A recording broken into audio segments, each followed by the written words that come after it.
What's up, everyone? This is Trader Dylan. In this video, I have for you my Queen Marchesa deck profile for Commander. One of my favorite EDH decks. It's the deck that I play the most in a multiplayer format because it's so fun political. And I remember seeing a question on like, how do you play a Marchesa deck? Because it's so open-ended, and that's what's kind of fun about a commander like this. Like, you can choose so many different strategies. So for me, I kind of just have good stuff with a little pillow fort in there. But mostly, I think my theme is I don't ask the questions, I just have the answers. So let's get right into it. I tried to do this deck profile a little bit a while ago, and to go through every single card and explaining them, it was already getting to like 20, 25 minutes. I'm just gonna go right through the cards, and if you have any questions, comment down below. I'll let you know why I chose that card and what's good about it. In my opinion, you're always welcome to look at this list and compare it to yours and change things up. But yeah, this is how I run it, and I have all the Queen Marchesa stuff. Long may she reign. So yeah, let's go. Queen Marchesa, 1 and a Mardu. Legendary creature, human assassin with death touch and haste. When it enters the battlefield, you become the monarch, which is amazing because that's like free draws at the end of your turn. And you want to stay the monarch, but it has a fun political thing where everyone starts attacking each other, or they attack the monarch, or they try to.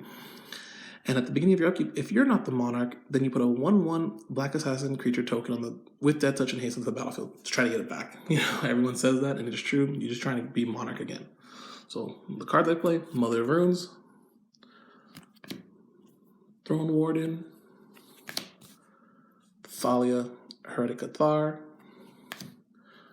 Avid Mind Sensor, just so fun against, like, if you flash it when someone's trying to do their fetch or whatever. Yeheni, just a really good card. Very undervalued. I didn't want to put this in, and when I finally did, just done so much wonders, especially since I have a few board wipes. And the tokens that get generated, also it has haste. You can sacrifice one of my tokens or whatever to, gain indestructible and get a +1/+1 counter whenever an opponent's creature is destroyed. So really cool. Coronos, one of the new additions to this deck. Vigilance, Lifelink, Menace, just all three really good. But also it stops graveyard stuff because, he's the Cerberus was the keeper of the gates or whatever. He guarded the gates. Kumbal, I brought him out turn 2 sometimes, turn 3, and when everyone's setting up, I gain a lot of life because everyone's putting up their mana rocks or setting up their enchantments or whatever. So he's really cool. Solemn Simulacrum, because it's Solemn Simulacrum, especially when you're running 3 colors, you need to get some, lands out. Selfless Squire, love this card. I have been swung at with 20 to 30 power on board, and just bringing this down, it stops all damage, even non-combat damage, but usually it's combat damage that I flash it in. It prevents it, and any of the damage I would have taken becomes +1 and +1 counters for her. Windborn Muse to help with the pillow fort stuff. Restoration Angel for combos and little other things. Palace Jailer can be used with Restoration Angel, but Restoration Angel is held up usually for something else. Also, Palace Jailer gives you Monarch. So Blind Archangel, because late game in Commander or even in the mid game, sometimes there's like one creature or one creature you can attack with. So this gives all the other creatures I control Exalted, but it itself has Exalted. So if she just attacks, she becomes a 5/4 flyer. Aurelia, just really cool. Like, can pump herself up, and then I can give Marchesa or one of my tokens, a boost with Mentor. But her and Marchesa both can just get Trample and Vigilance if I, use her ability. And with Marchesa, she'll have Vigilance, Trample, Death Touch, Haste. This is really cool. My favorite card in Magic, Olivia Volderin. She's like a hidden boss in here. If I have the pillow forts up and, I'm in a pretty good position, I can start like making things vampires and taking them for myself. And hopefully Yeheni's there, a little 1/2 trick. Sacrifice their creature for Yeheni so he becomes indestructible and they don't get their creature back. And it gets a +1/+1. It just works out. Zealous Conscripts can take something as well. But again, Zealous Conscripts and Restoration Angel are usually here for Kiki Jiki himself. Combo out with him. Skyline Despot can just, it helps you also become the monarch, and if you're holding up your pillow forts and just holding the line, you can just overrun your opponents with 5/5 flyers. Teysa, Vigilance, protection from creatures. If anyone deals combat damage to you, they're destroyed, and then you take that creature's spirit. So, and Avacyn, white, good stuff. Probably one of the best cards in here if you're in the long game, and unless there's an answer for it, you know, it ain't happening. Like, you probably lock down the board when you get Avacyn out. So happy to get this. I had I think the FNM art where it's the guy looking with his back to the camera, but this card right here, the Magic Fest one, is beautiful, and I'm just gonna take a second to just stare at it because I can't believe I have one. I didn't even expect to get one, but I got really lucky and was able to find it. Swords to Plowshare. It's good. Withering Boon is a creature counterspell in black. You pay 3 life, counter a creature. Really easy. 1 in a black is just so cool. Reverberate. If someone tries to counterspell you, you can counterspell back. But also, it can be used with a lot of cards in here that just have 1-off effects that you would like to have 2-off effects. Like I said, here's where we start getting the answers. We just have stuff to exile target permanent with mana cost 4 or greater with D-Spark. Rakdos Charm, if you're in these colors, it's, you gotta run this. The 3 modes are amazing for Commander. You either exile opponent's graveyard, destroy target artifact, or if they run a bunch of tokens, they can get delta damage for each one.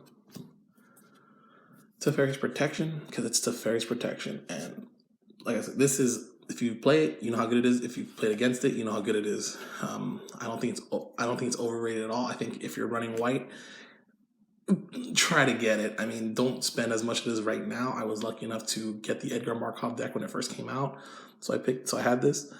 But yeah, one of my favorite things about this card, a little story, is I was being targeted and I was about to lose the game if it was over. I had some mana open, but I cracked my Commander Sphere, drew into this, and I just survived the game and eventually won it.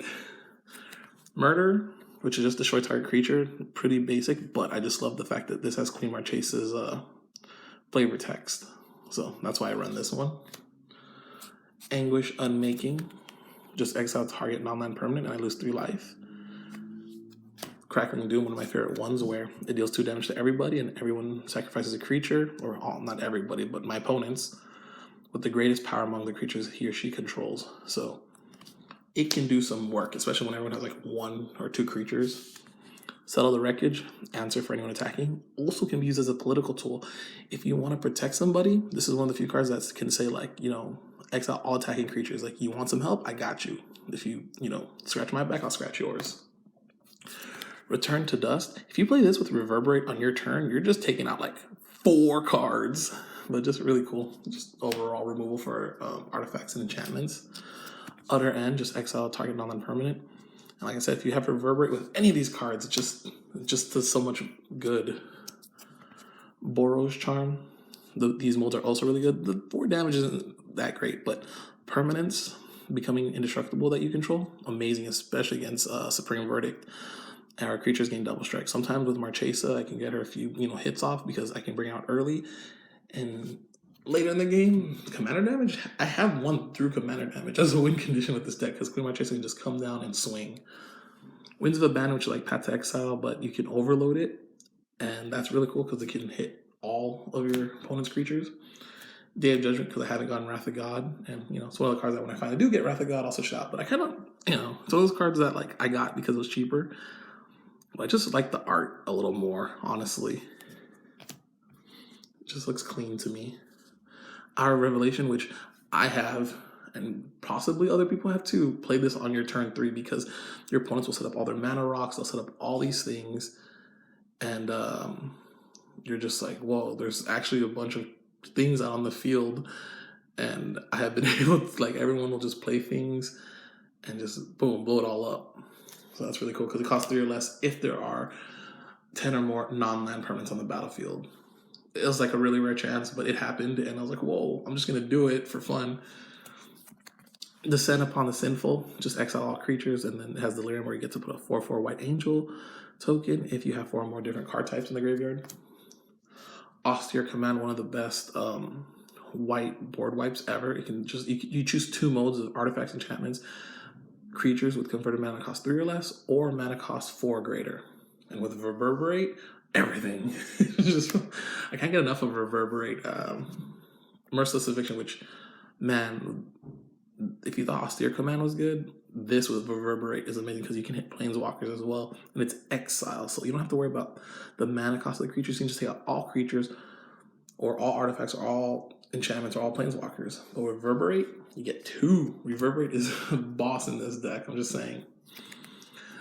Damnable Pact, target player draws X cards and loses X life. I usually do it to me, but there are the rare cases where I do it to my opponent to just finish them off. They can have all those cards, but they ain't got no life. Sensei's Divining Top, just, I think, a staple in Queen Marchesa, because when you're drawing at the end of your turn, you can get anything. But when you have Sensei's Divining Top, you're searching for those answers. You're searching for another land drop. You're searching for anything that can deal with something on the board, or just to have stuff in your hand. So that's why you gotta run Sensei's Divining Top. I mean, it's just almost a staple in every deck, to be honest. Soul Ring, Arcane Signet, the Charms, Boros, Rakdos, and Orzhov.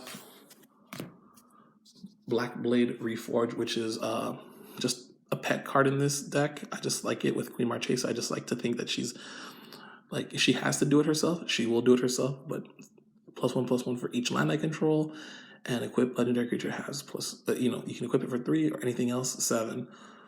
Like I said, if I can start getting counters on her, or give her trample with Aurelia, Black Blade is awesome. Unstable Obelisk, take care of stuff if I need to. Arcane Steel Ingot, mana of any color. Counter Sphere, again, just a staple, just anything. Mana of any color. I just, I want to get Marchesa out, so I would love to get mana of any color. Chromatic Lantern helps out a lot, but Command Sphere can also help you draw a card. But this, all your lands tap for any color you need. Norn's Annex, which is another just a Pillow 4 card. You can either pay 3 and 2 white, or 3 and 4 life, which is nothing in Commander, because it saves you so much, especially if a player is not running white. So you're just able to have them pay 2 life every time they try to attack you with each creature. Authority of Councils to slow down your opponents and gain 1 life, because their creature will enter tapped. Blind Obedience, which now has artifacts and creatures your opponents enter the battlefield are now tapped when they enter. And it has Extort, so if you start playing a spell or 2 later on, you can, drain people for their life. Ghostly Prison, just like Norn's Annex, they gotta pay 2. This one is 2 mana. That one, you can, has 2 life. But even this, just this itself, if no one can remove this, and they're trying to cast things and overrun the board or stuff, it's hard for them to just swing through. And then I have the answers just in case.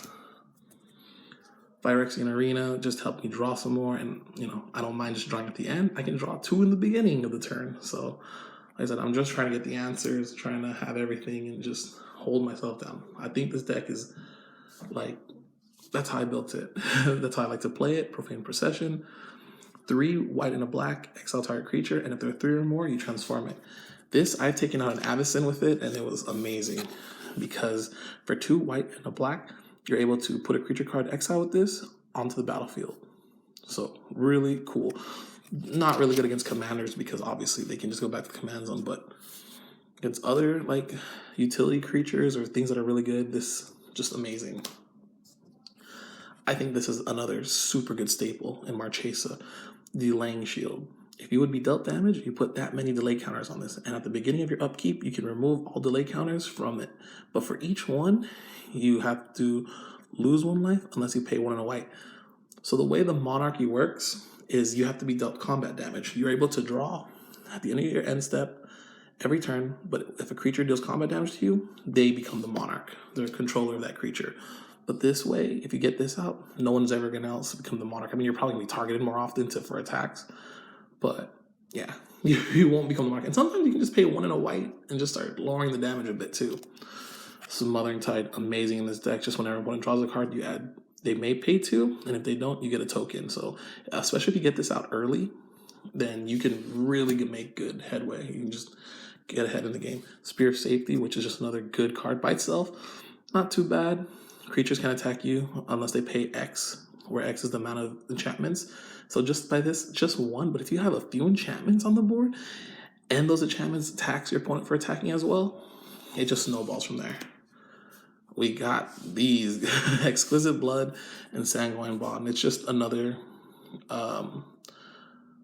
combo right here. I mean, it can be ran. If you want, I do not actually run tutors in this deck, and reason for being is because I really feel like it's more unfair, especially in my play group. If I'm running tutors, I want to draw into it. I don't want to go for the infinite always or go for the combo always. I just want to draw into it, have a game, have some fun. If I get it, I get it. That's how we kind of play. If you get it, no harm, no foul. But if you search for it, it cheapens it. So yeah, but you gotta have some win conditions because games can go long if you don't have a win condition. For the land base, command tower, nomad outpost for the Mardu stuff, exotic orchard, throne of the high city, just gives you nothing, but you can become the monarch for 4, sack it. Just like it that it's our throne.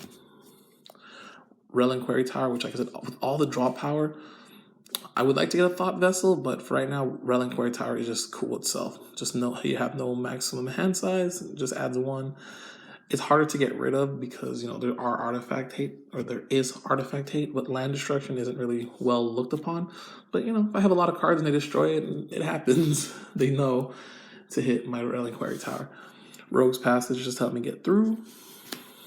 Field of Ruin, destroy something if I need to. Evolving Wilds if I need to get a basic. And then the Boros cards, like Mana Base, Sacred Foundry, Clifftop Retreat, Temple of the Triumph, Sunbait Canyon. I want to thank 2 of my friends, Billy and Frank. They gave me these cards. Blood Crypt, Dragon Skull Summit, Temple Malice, Luxury Suite, Smoldering Marsh. These were the Rakdos lands. And for the Orzhov lands, Godless Shrine, Isolated Chapel, Temple of Silence, Tainted Field. Now this is Bloodstained Mire. My friend Billy again gave this to me as a little gift. It's I believe the Japanese version, but tap it, pay 1, search your deck for a mountain or swamp. Yeah, Rugged Prairie. Oh, I think this got mixed in somehow, but it's another Boros land. But yeah, tap for nothing, but you can either filter it with one of the red or white to give you any of those. Plains, just 4 normal plains here. Shinka, the Bloodsoaked Keep. I think this is really good for Marchesa because you can, for a red and tap this, a legendary creature gains first strike. So now Marchesa will have Death Touch, Haste, First Strike, and if you give her the Aurelia stuff, Trample and Vigilance, it's just, the queen can do it herself. She the queen. Forgotten Cave, just because if I don't need the red, 3 mountains. Bajuka Bog, because it's Bajuka Bog, just exile. Barren Moor, and 2 swamps. So yeah, that is my Queen Marchesa deck. Long may she reign. Hope you enjoy. Yeah, if you have any questions on why I run anything I run or whatever, put it down below. Please subscribe, like this video, and thanks for watching. Peace.